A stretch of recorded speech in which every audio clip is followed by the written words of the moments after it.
In the far future, the galaxy was full of life. Thousands of alien species ruled planets, built great cities in space, and traded across the stars. They told stories of ancient wars, fallen empires, and powerful civilizations. But there was one name that was never spoken. Earth, no one remembered where it was. No one dared to ask. The word itself had become forbidden, like a ghost from the past. Many believed it was just a myth, an old story told by mad historians and lonely travelers. Some claimed it was once a powerful world. Others said it was a curse. But in the great halls of power, the name Earth was erased from every record, until one day, something changed. A small, broken cargo ship drifted near the edge of known space. Its engines were dead, and the pilot was dying. A rescue vessel from the Zarnari Union picked up the signal and found only one survivor, smuggler named Jor-El Beck. He was half-burned, coughing blood and barely alive. Before he died, he whispered something to the captain. "They're coming back, the forgotten ones." "Who?" the captain asked. Jor-El Beck smiled. "The humans." And then he was gone. The captain reported it, but no one believed him. The High Council of the Union laughed at the idea. Humans. They are fairy tales, made-up species from old pirate legends. There is no Earth. But not everyone laughed. In the dark city of Varkin 7, a lone historian named Tolron Vex watched the news in silence. He had spent his entire life searching for traces of Earth. His own father had warned him, forget them. Studying humans will bring only trouble. But Tolron couldn't forget. He opened a hidden archive in his home. Maps, broken texts, and strange symbols covered the walls. In the center of the room was an old piece of metal, blackened and sharp, with a single word. Etched into it in a dead language, Terran. Tolron sat down and pulled up the old star charts. He zoomed in on a quiet area near the dead zones. Uncharted space no one entered. That's where Jor-El Beck's ship had come from. That's where the signal started. Tolron's heart raced. "It's real," he whispered. "Earth is real." At the same time, in a secret lab on the planet Ravos, scientists studied a strange energy spike. It came from a system that hadn't shown activity in over 3,000 years. The energy was too clean, too sharp, not natural. "It's artificial," the lead scientist said. "Someone built something. Recently they sent a probe. It vanished." In seconds, back in Varkin 7, Tolron made a choice. Contacted a black market pilot to take him near the signal. It credits, old maps, and a desperate need to know the truth. The pilot, a lizard-like alien named Kess, was not interested until Tolron mentioned one word. Earth. Kess froze. "That word is bad luck," she hissed. "It's not bad luck," Tolron said. "It's history, and it's waking up." As their ship flew into the dark corners of the galaxy, strange things began to happen. Abandoned stations with lights suddenly turning on, satellites once dead began to broadcast static. And within the static, a voice could be heard. "Do not return. This is Terran space." The voice was cold, calm. And human Kess wanted to turn back. Tolron refused. "They're alive. The humans are alive." The deeper they went, the more signs they found. Carved symbols in metal, the shape of an old flag, and strange ruins orbiting a dead star. The structures were not Zarnari, not Volux, not even Perdar, the oldest known builders. They were Terran. One ruin had words still visible on its cracked surface. "We never forget. We never forgive. We never die." Tolron stared at the message. "They didn't vanish," he said slowly. "They chose to disappear." Kess turned to him. "Why? Why would a species vanish when they were powerful?" Tolron didn't answer. But deep down, he already knew. Because the galaxy had done something terrible. Because the humans had not been destroyed. They had gone silent. Waiting far away deep. Inside a black star system, something awoke. A machine. Beacon.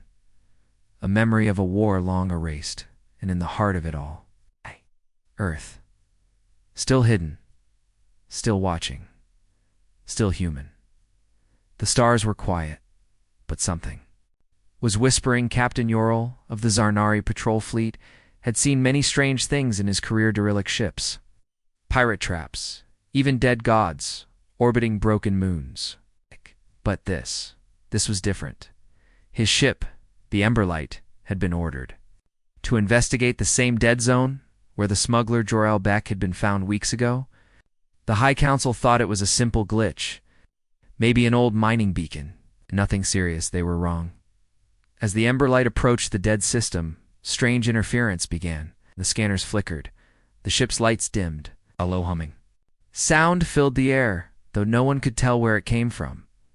"Something is here," said Ural, narrowing his 4 eyes. "Something old." Then they saw it. A space station, huge, rusted, floating alone near a collapsed star. No power, no signal, no movement, but still intact. "No record of this station exists," said the science officer. "It's not on any map. Shouldn't be here," whispered the navigator. Ural made his decision. He boarded it. The docking was smooth. Too smooth. Almost like the station wanted them to come. As the boarding crew stepped inside, they were hit with a strange feeling. The air was still breathable. Gravity still worked. Lights flickered. Something deeper crawled under their skin, like they were being watched. The walls were dark steel, old but strong. Strange symbols lined the corridors. Not Zaranari. Not Prector. None of the known species. The language was long dead, except for one word. One word scratched into the metal, deep and angry. "Remember." Lieutenant Drax, one of the boarding team, touched the letters. "Who did this?" he asked. Suddenly, lights above them turned on slowly. One by one, a low voice echoed through the hall. "Intruders detected. Terran zone active." Everyone froze. Did that say Terran? One soldier asked. Captain Ural stared at the ceiling.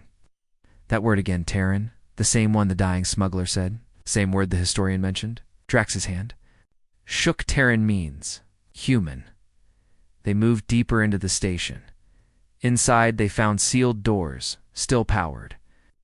One opened when Ural stepped close. Inside was a command center, empty chairs, a control panel, and more writing. On the screen, a single message blinked. "Protocol 7 activated. Memory returning." Then the screens lit up with video. Old footage. Ships exploding. Cities burning. Alien leaders kneeling before human soldiers in dark armor. The image of a single human warship rising from a planet's ashes, and then silence. What was this war?" Ural asked. "It was erased," Drax said, almost in a whisper. "No one ever told us about it." The control panel lit. Up again, a voice spoke. "We remember what was done. The silence is ending. Return to your homes. Tell them we are waking." The station began to shake. Alarms sounded. The docking lights turned red. Ural shouted. The team rushed back to the Emberlight. Just as they undocked, the station's engines fired. Didn't attack. It didn't even move. It simply lit up, sent out a signal. The signal spread through space in every direction. The crew watched in silence. "Where is it sending the signal?" the navigator asked. The science officer answered, her voice full of fear. "Everywhere." Back on the homeworlds of the Zarnari, the signal was picked up instantly. On dozens of other worlds, the same message repeated on every screen in every language, translated perfectly. "The silence ends now. Earth remembers. Prepare." Meanwhile, far from the stars, the historian Tolran Vex watched from his private ship. Kess had followed a different trail. A map he had found in the ruins pointed to another location, an old listening post buried in a moon. As they landed, he heard it too, the same message. The same signal. Tolran stood in the moon dust, looking at the sky. "They're not coming," he said. "They're already here." From a distance, an unknown object drifted in the void. It was shaped like no known ship, black, silent, and massive. A single light pulsed at its center, like a heart, and deep. Inside, a human voice spoke. Target stations located. Phase 1 complete. Begin memory restoration. At first, no one took the message seriously. Earth remembers. Prepare. It played across communication networks, spaceports, and even deep space beacons. Every species received it at the same time, as some thought it was a prank. Others blamed old A's pirates or rogue empires, but not a single government acted. They laughed, they ignored it, and then the first planet burned. The world of Mirren 3 was a quiet trade colony, had no army, no weapons, only civilians and a few orbital guards. It was known for peace and open skies. The sky was the first thing to vanish. Without warning, a dark shadow appeared above the planet, long, silent, and cold. It wasn't listed in any starship registry. It didn't answer hails. It didn't make demands. It simply opened fire. Beams of focused energy cut through the atmosphere like glass. City domes shattered. Communication towers collapsed. One by one. The orbital guards tried to respond, but their systems failed instantly. A strange code entered their controls and shut everything down. This wasn't a normal attack, said one survivor later. It was like the ship already knew every system we had. Every weakness, every code. In 5 minutes, Mirren 3 was reduced to ash. The ship vanished, and the galaxy went quiet. Panic spread fast. The Zarnari Union tried to cover it up. They called it an accident, a reactor failure, or perhaps an asteroid storm. But leaked images showed the truth. A black warship with a glowing center, shaped like a human eye. Historians and fringe scholars shouted the same warning. The Terrans have returned, but the government still refused to believe it. Impossible, said Chancellor Brix of the Valeri Council. Humans were wiped out long ago, if they ever existed at all. Then came the second attack. The planet Relad Prime, home to one of the most secure military stations in the sector, lost all power in less than 12 seconds. Its orbiting fleet turned on each other.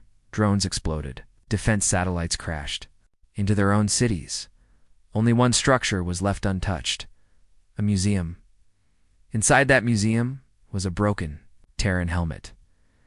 When the emergency team arrived, they found only one message carved into the wall. You celebrated too soon. Now, no one could ignore it. Meetings were called across the galaxy. War councils formed. Fleets were placed on alert. But there was one problem: no one knew where Earth was. They searched every database, every map, every ancient record. Nothing all. Coordinates related to Earth had been deleted thousands of years ago.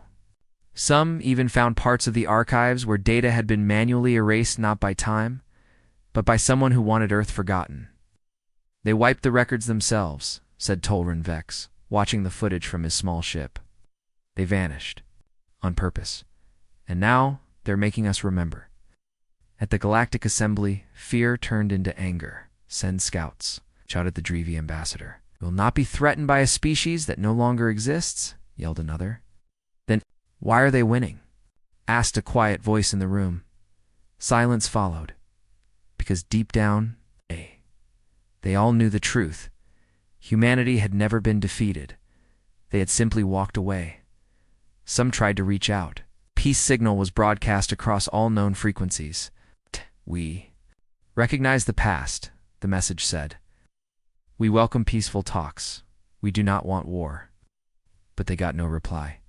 Instead, a new message appeared. Short, cold, final. You had your chance. Meanwhile, in deep space, Captain Yorl sat in his war room with his crew. He had studied the old footage, had walked through the Terran ruins, and now he understood what was happening. This isn't about conquest, he said. Then what is it about? Asked Drax, nervous. Memory, Yorl answered. They want us to remember what we did, or what we let others do to them. But what did we do? Yorl turned to a hidden file on his datapad.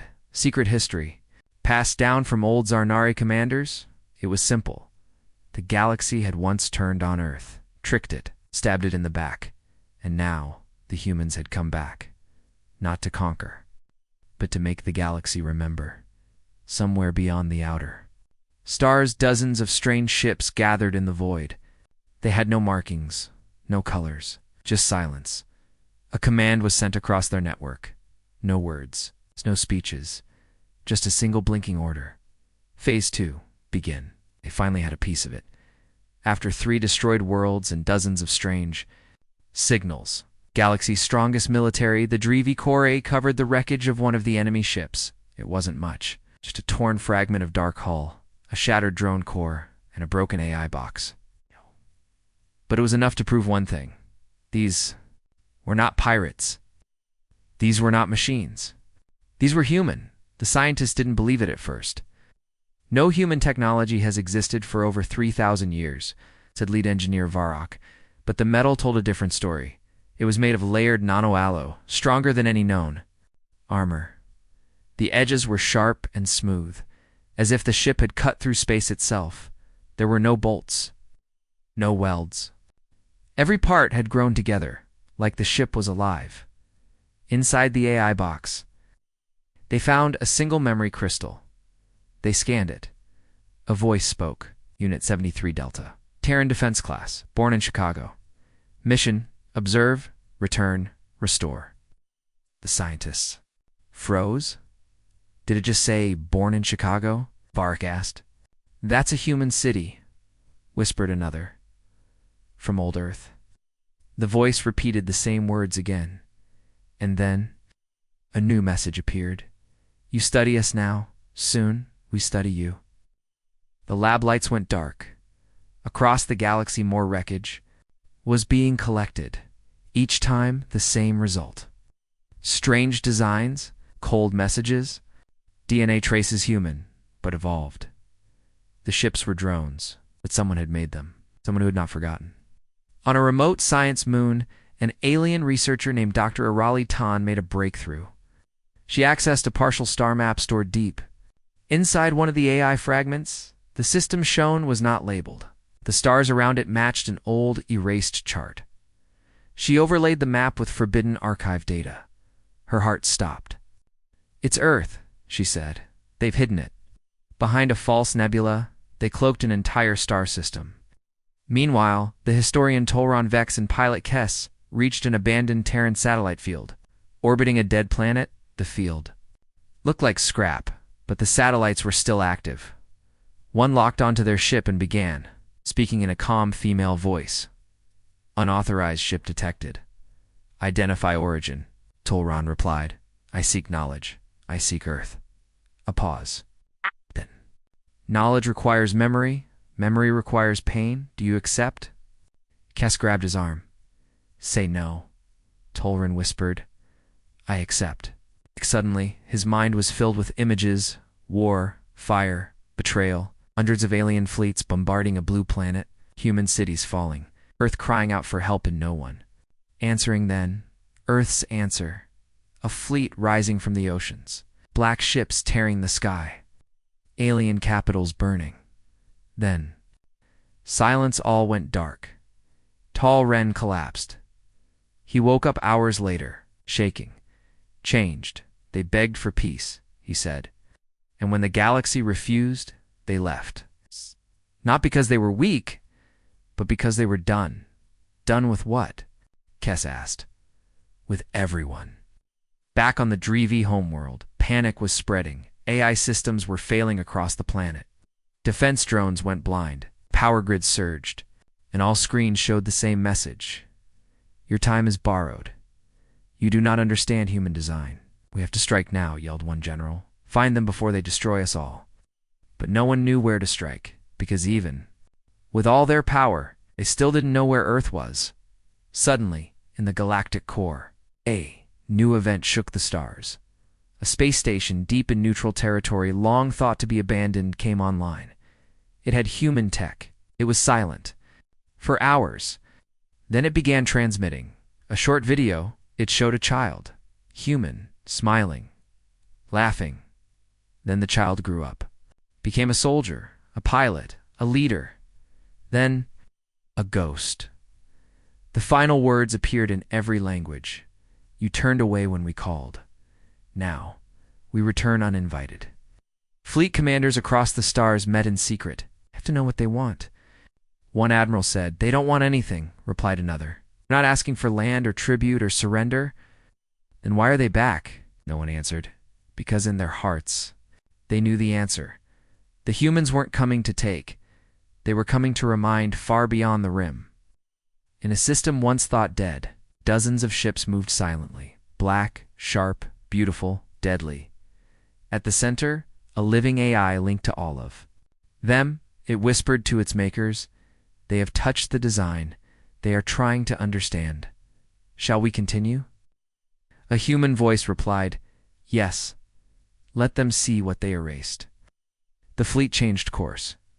Destination, the galactic core. The stars were not the first to speak. It was the moons, small, forgotten, long considered dead. They were the first to wake. On the edge of the Valeri Empire, a mining team landed on Moon K92, a cold, empty rock that hadn't been touched in 100 years.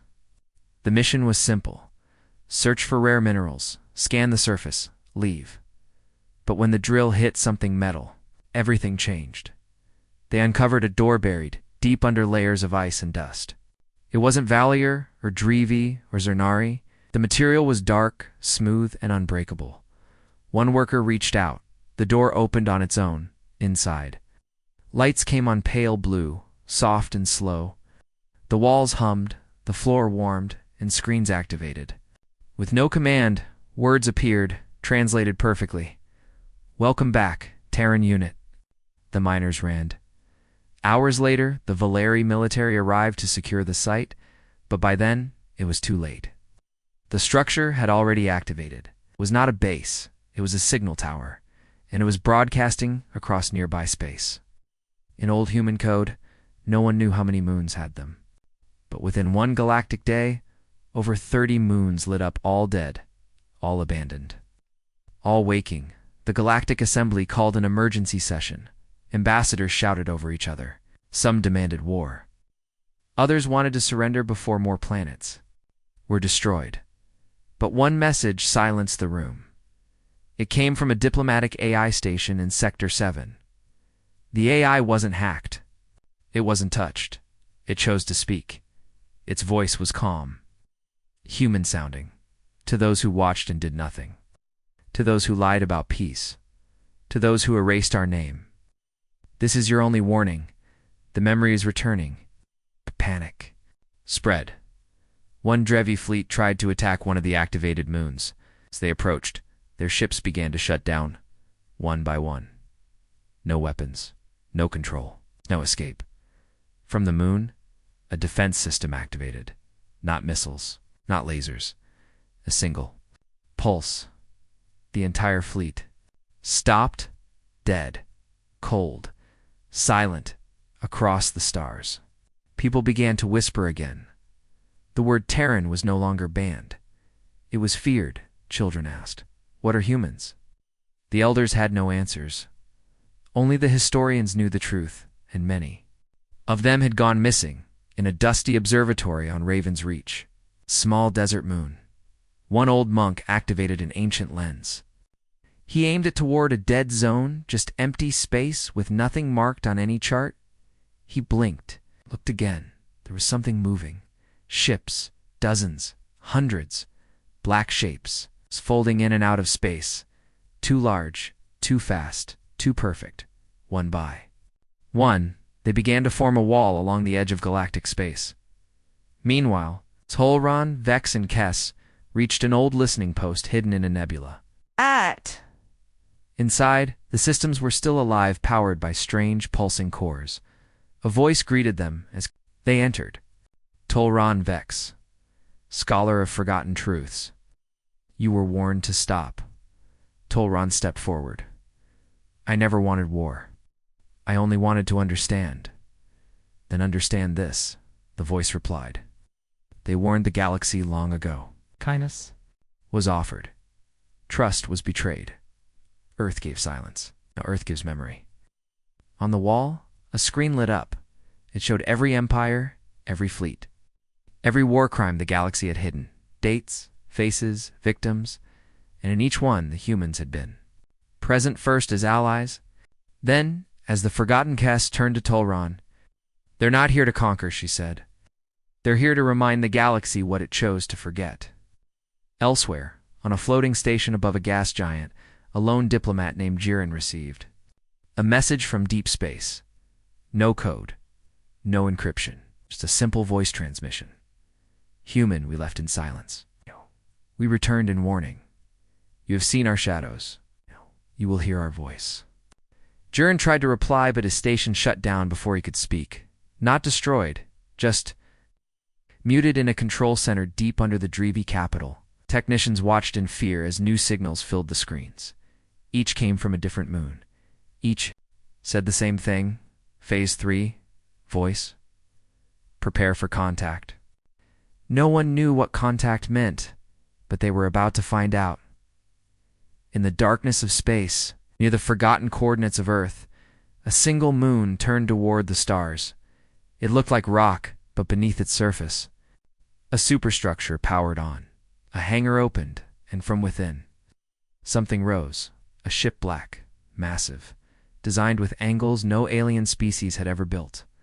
On its hull, 3 words glowed in ancient Terran script: memory, vengeance, Earth.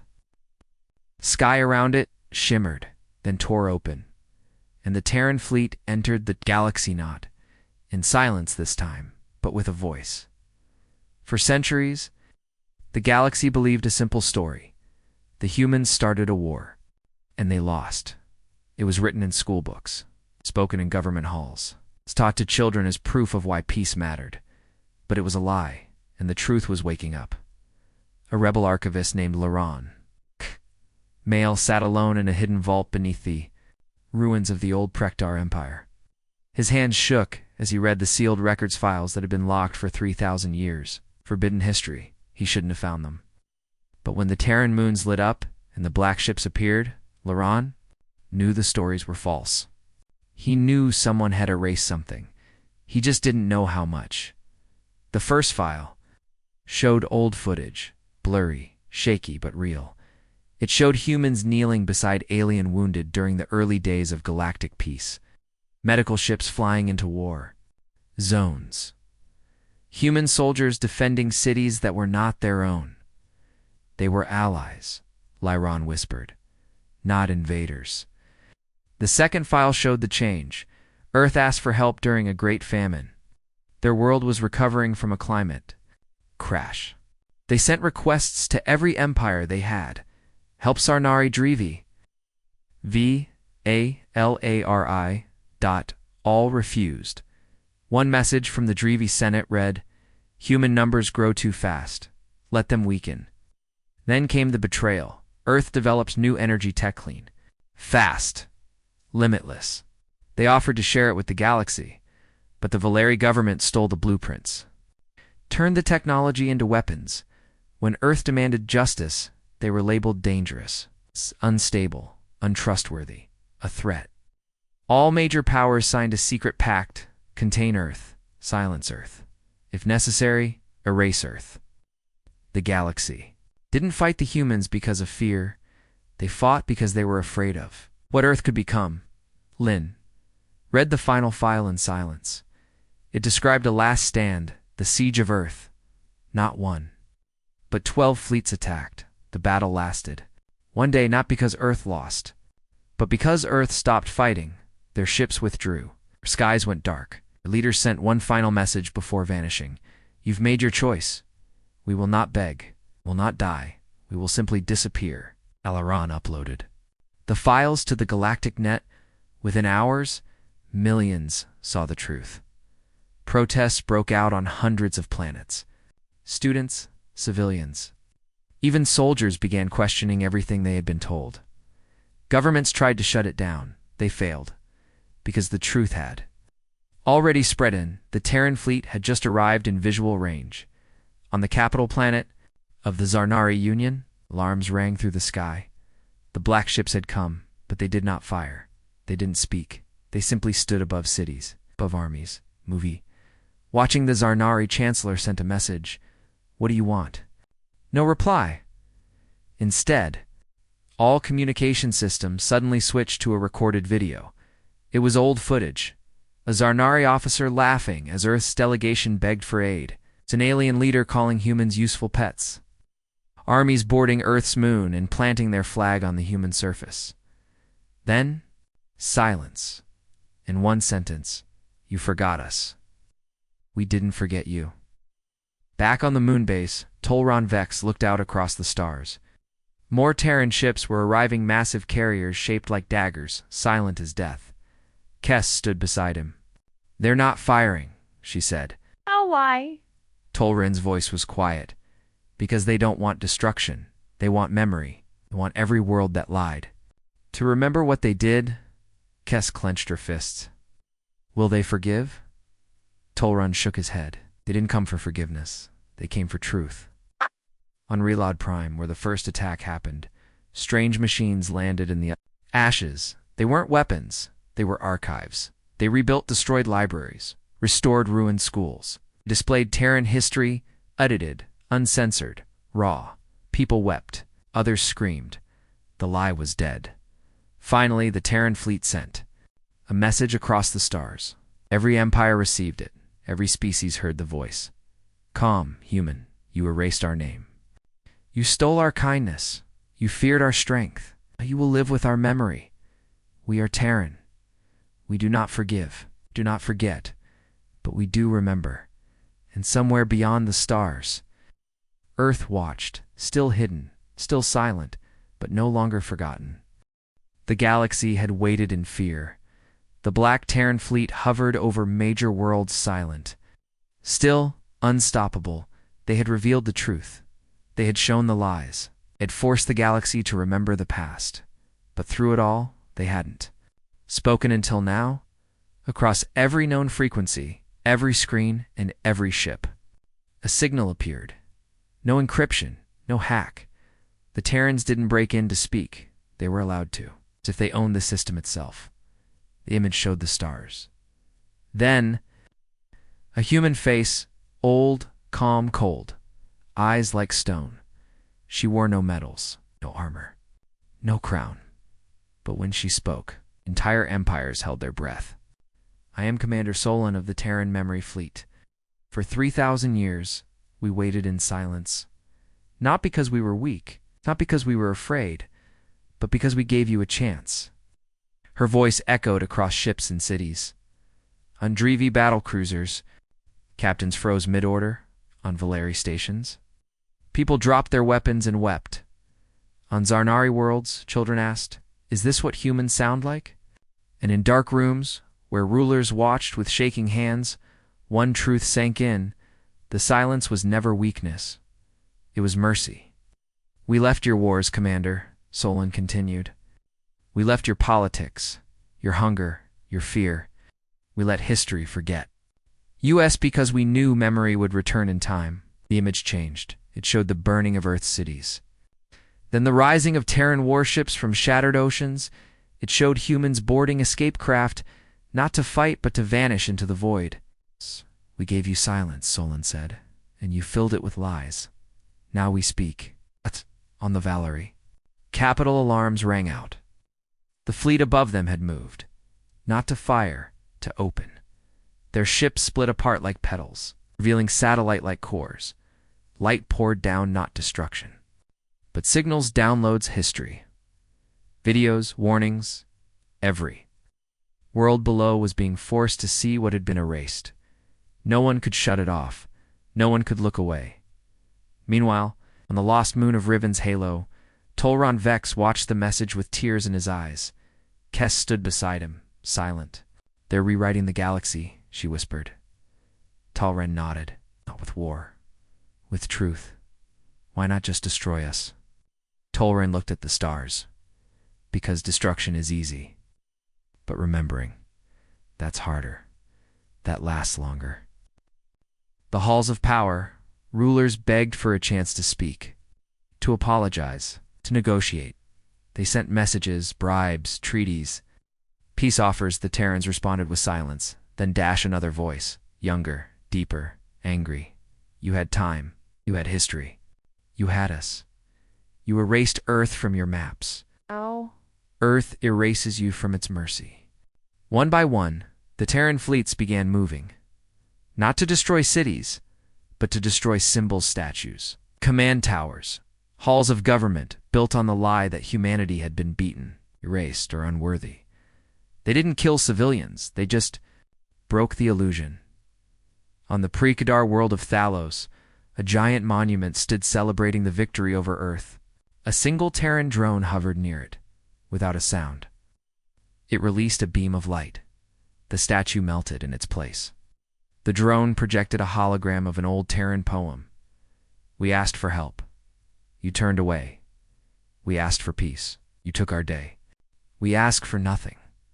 So now we stay. In silence first, but not today. The galaxy finally understood. Humanity hadn't come back to conquer. They had come to speak, to make the galaxy listen, to make them remember, and no weapon in the galaxy could stop that commander. Solon's message ended with one final truth. We are not here for war. We are not here for peace. We are here because silence is over. And the screen went black. No missiles were launched. No, planets burned.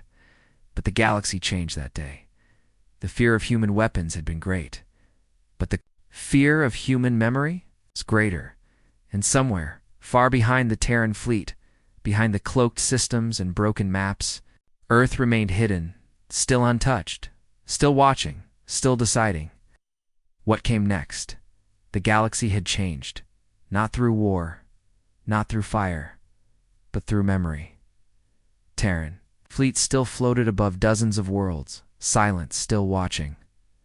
They had not conquered, they had not claimed territory, they had simply forced the galaxy to look back and see what it had buried.